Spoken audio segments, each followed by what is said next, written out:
Hi అండి. అందరికీ నమస్కారము. మన ఇంట్లో కూరగాయలు ఏవీ లేవు అన్నప్పుడు తొందరగా మన ఇంట్లో ఉండే కందిపప్పుతోనే తొందరగా తయారు చేసుకోవచ్చండి ఈ పచ్చడిని.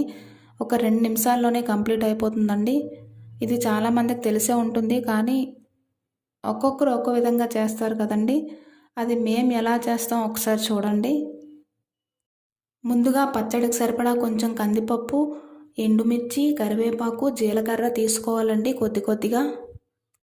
ఇదిగోండి మేము తీసుకున్న ఎండుమిర్చి. ముందుగా స్టవ్ ఆన్ చేసుకొని ఒక కళాయి తీసుకొని అందులో పచ్చడికి సరిపడగా కొంచెం ఆయిల్ వేసుకోవాలండి. ఆయిల్ మరిగిన తర్వాత మనం తీసుకున్న ఎండుమిర్చి అందులో వేపాలండి. ఆ ఎండుమిర్చి కొద్దిగా వేగిన తర్వాత బయటికి తీసేయాలండి. నెమ్మదిగా ఆయిల్ తుల్లకుండా చూసుకోవాలండి.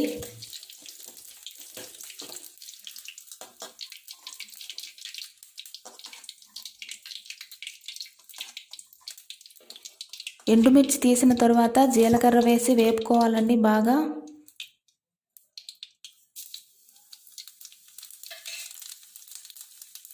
అందులోనే కొద్దిగా లేత కరివేపాకు వేసుకోవాలండి.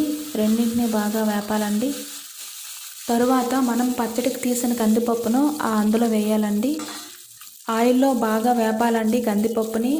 ఎంత బాగా వేగితే అంత మంచి టేస్ట్ వస్తుందండి పచ్చడి. ఇలా కందిపప్పు ఆయిల్లో ఫ్రై అవుతుంటే కందిపప్పు తినడం వల్ల కలిగే ప్రయోజనాలు కూడా చూద్దామండి. ఈ కందిపప్పులో ప్రోటీన్లు, ఐరన్, ఫోలిక్ యాసిడ్ మరియు డైటరీ ఫైబర్ పుష్కలంగా ఉంటాయండి. ఇది రక్తంలో ఉండే చక్కెర స్థాయిలను నియంత్రించడానికి బాగా ఉపయోగపడుతుందండి. అలాగే మధుమేహం కూడా నియంత్రిస్తుందండి. గుండెకి సంబంధించిన ప్రాబ్లమ్స్ ఏవి రావండి. అలాగే బరువు కూడా తగ్గుతారండి. రక్తహీనత కూడా తగ్గుతుంది.